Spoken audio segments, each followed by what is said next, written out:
When I think of craft, I think of two things. I think of something that's very handmade, and I think of a sense of history. Craft feels like something that is a tradition that's being handed down. Cheese making obviously employs both. The best cheeses are made when you can feel what's going on with the milk, because you're having to use your eyes, your hands, all your senses. So it's a craft because it's made by hands, by people. You can't just walk into a dairy, pick up a recipe and make a good cheese. It's a science, it's an art, it's an instinctive thing, it's everything. Craft is about that. It's about the passion that you have for something to be the best it can be.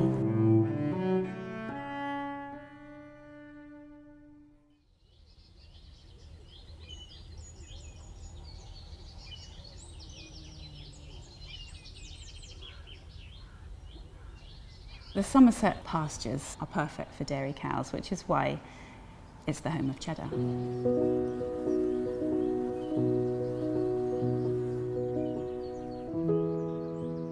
Tom is always interested in a sense of terroir, so he's trying to express the quality of the pasture land that they have there. What we're really trying to do is just get this flavour of a specific place and area. We've got this absolutely stunning little corner of the world. Somerset is very good at growing grass, and wherever there's grass, then you tend to find a good dairy production.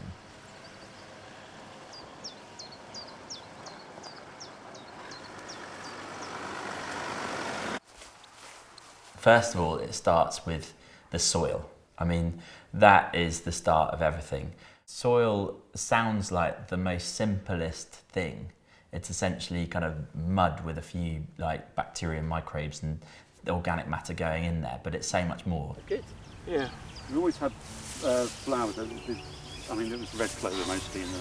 Westcombe Dairy is unique because we are pushing towards a really, really diverse grazing lay, so letting nature take its path a lot more with the growing of the crops. But it does show more of the diversity, doesn't it? Yeah. So you've got Timothy, you've got perennial ryegrass, you've got a bit of Italian in there. The more variety the cows eat of herbage, the more different types of plant in their grazing sward, the more interesting and flavoursome the cheese will be.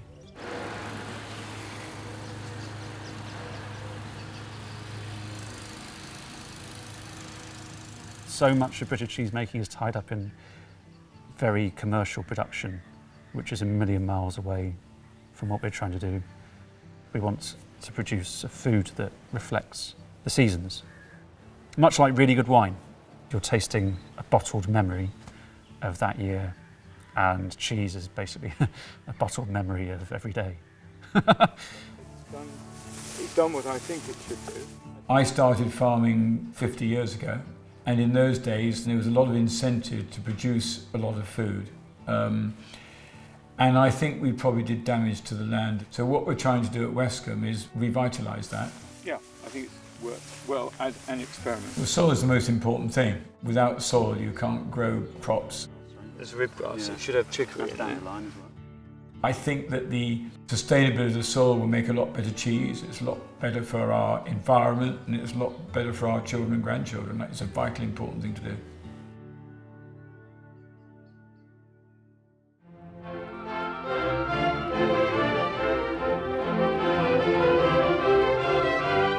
In the past, there would have been thousands of people making cheese across the country. Every dairy farmer would have had their liquid milk sales, and often the farmer's wife would make cheese at home. During the Second World War, the rationing was introduced, and so people were encouraged to make a very standard style of cheese. When rationing ended, there was a lot of expertise, a lot of knowledge that was lost because people didn't go back to the old ways of making the cheddar on the farm for themselves or for their family. Westcombe is quite interesting because they did try block cheddar for a while, but soon decided that there's not that much joy in making something that you don't love. So they changed from making block cheddar to cloth-bound artisan Somerset cheddar.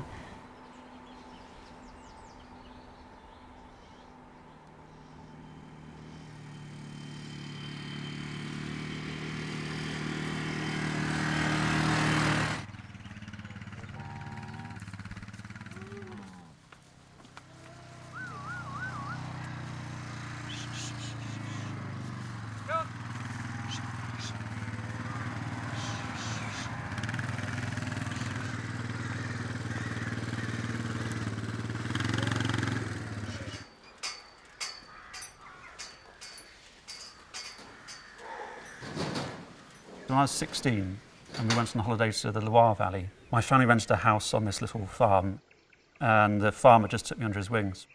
So I did muck spreading and ploughing and I was so happy. Just did nothing else my family went off and had holiday and my holiday was at the farm. Initially I was really into tractors. I wasn't that bothered by the food that you get from tractors. Like, yeah, bread, it's all right. But I really, really loved what cows produced.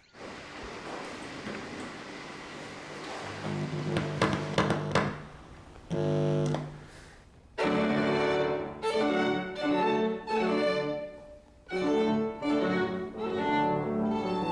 find a herdsman is difficult, but then to find a herdsman who's got a degree is very difficult, and then to find a herdsman who's got a degree in the influence of pasture on flavour of cheese. I think there's only one of them, to be honest, and that's Nick. He's a very innovative, passionate herdsman. He's certainly not someone who's going to do things the way they've always done them. He's going to try different ways of grazing, different ways of looking after the animals. I really like milking. It's a daily harvest. Arable farmers, they harvest lots of their crops in summer and the autumn, and I harvest my crop twice a day. It's the same way if you've ever done any gardening and grown vegetables in the back garden or something. It's ingrained in us that we want to produce food, so it's a real privilege to be able to do that. And most farmers couldn't care anything what the milk flavour's like, but he does because he's made cheese. He will get that and be very interested in producing the right milk. He was very much like me. He comes from a non-farming background.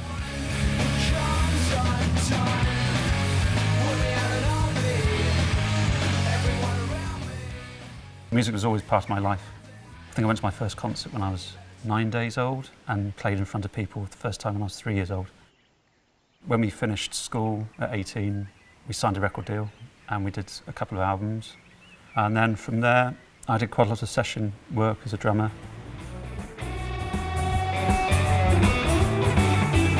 I vividly remember every time I'd land in a new country, as we come into land, I'd always be staring out at the farmland and trying to see what the farming was like.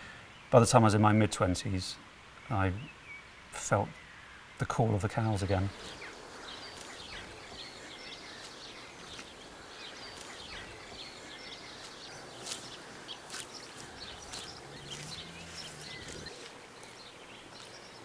If you're going to make really good cheese, you have to have really good milk.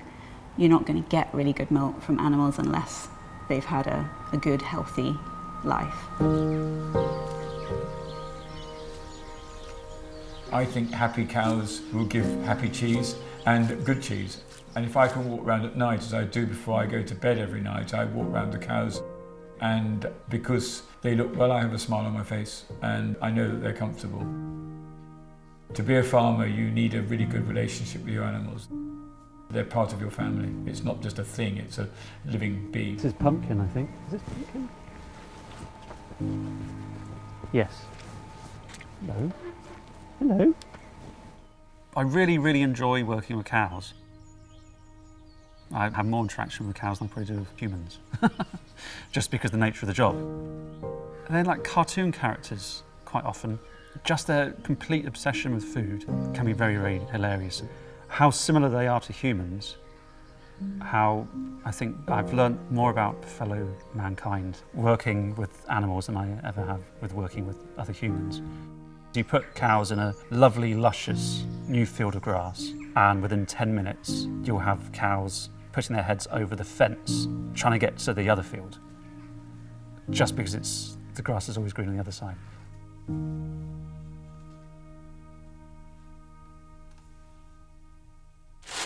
The thing I love about chilies is they're all different, they all taste different, they all smell different, and they're all different shapes and sizes. And these are the ones, they're like a cross between chili and peppers. They're like the things they make. I was in the lounge watching The Naked Chef, Jamie Oliver.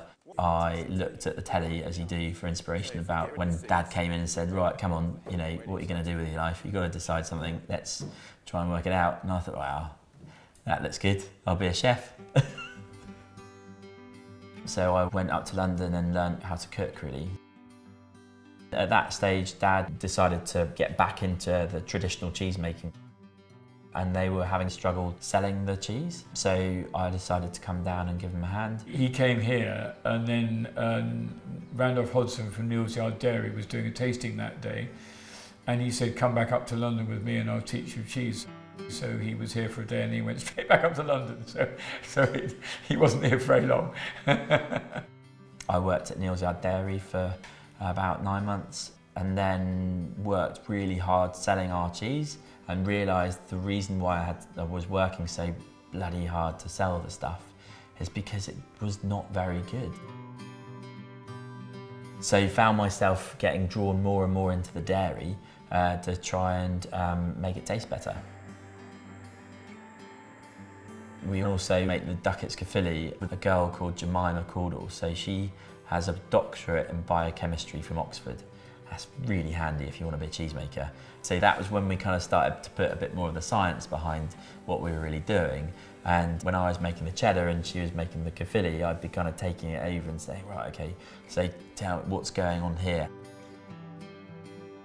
That's when, you know, people started to get a bit more aware of what we were about.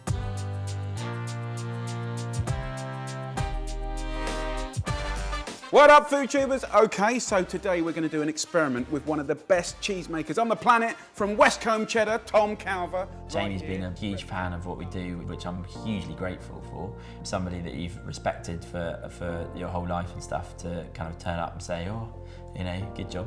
It's massive. Look at that, that is a proper cheese right there. Now, Because Tom was trained as a chef and I was trained as a farmer, that's a very good division. We've never had a serious argument. We will not agree with each other sometimes, and we'll discuss it and work it out. It must be said that more often than not, he tends to be right, which is frustrating. But I've learned a lot from them. I've been very lucky having someone I can work with who's so passionate with what he does.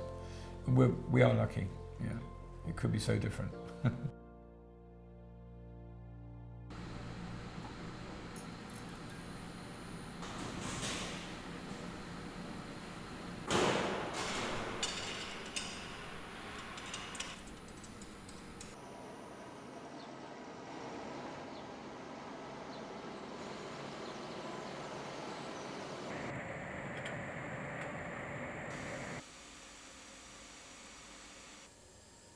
We have raw milk coming into the dairy, and we have people. And the relationship between the raw ingredient, the milk, and the person is where the magic happens.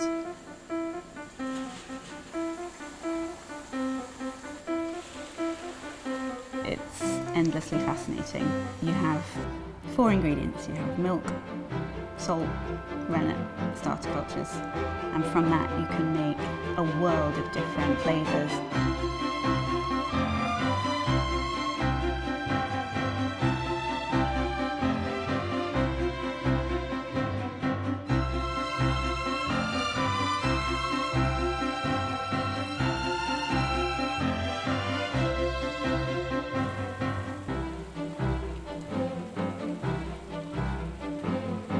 There's a huge influence on flavour about the decision making on every single aspect of when you're gonna cut, when you're gonna texturise, how far you're gonna stretch it, what kind of things you're gonna do. That is the art. That is the art, the artisan.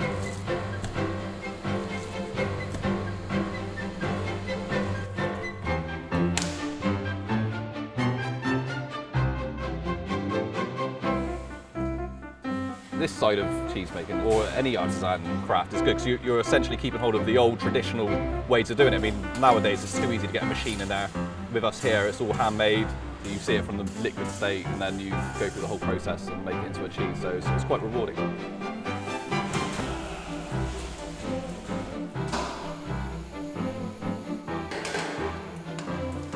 We're constantly questioning what we're actually doing and is this right? It's so difficult to tell because if you think about it with a cheddar, what we made today, we won't see until it's ready, which is this time next year.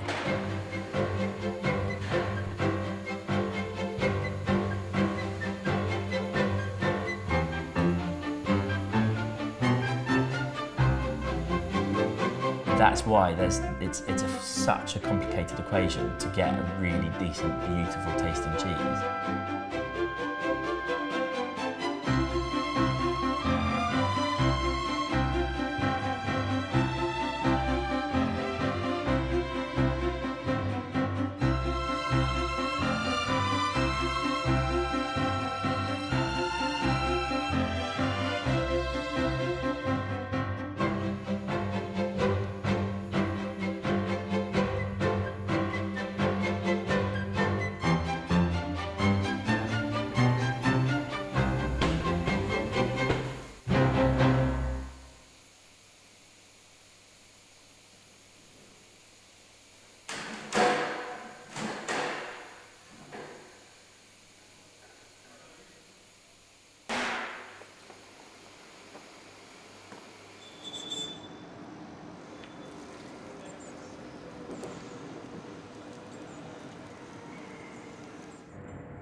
I need to go into the store and select some cheese.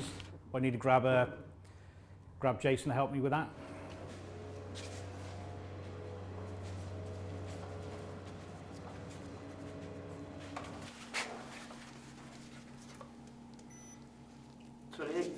Yep. It's fair enough.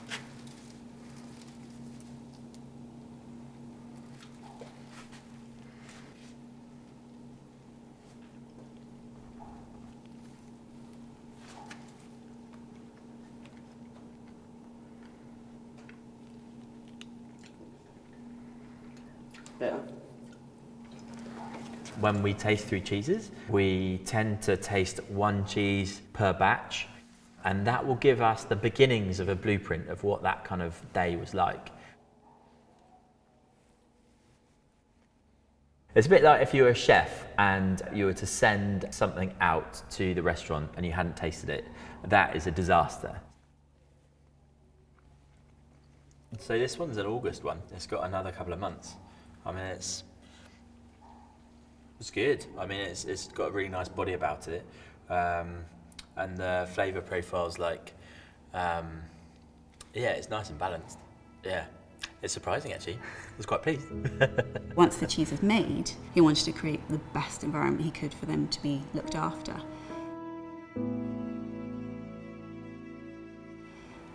So you can imagine going to your dad, who has been farming for years, and saying, oh, I want to build a cave in the side of the hill. It's a fairly ambitious thing to want to do, but he made it happen. And then he goes and commissions the first ever cheddar turning robot in the UK. We have Tina the Turner, bless her, the cheese turning robot. Turning a cheese over is a necessary job, but actually the physical act of turning it over, there's nothing artisan about that. When you've got 6,000 cheeses to turn over, it just hurts. With the introduction of Tina the Turner, we are able to taste through every single cheese within that batch. If you think about this as a great big library of flavour, every single cheese has its own unique identity. Too much these days, you're looking at consistency and trying to make sure that everything tastes like you had it yesterday, and the day before, and the day before that. I don't know. It's not that inspiring, is it?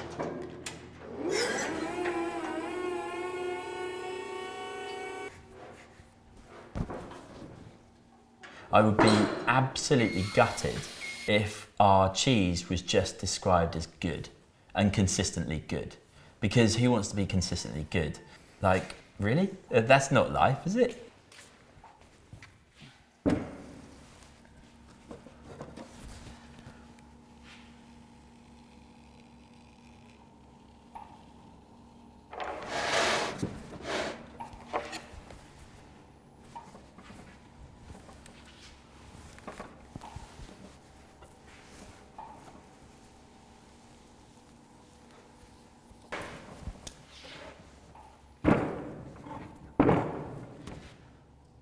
Done. If you think how ubiquitous throughout the world cheddar is, it's amazing to think that actually that sort of very particular, made on the farm, cloth bound, complex cheddar, there's only 3 people in the world who are really doing that. People think they know what cheddar is, but what they know is what cheddar has become, whereas these cheddars are much more the real thing, the true origin of where cheddar started.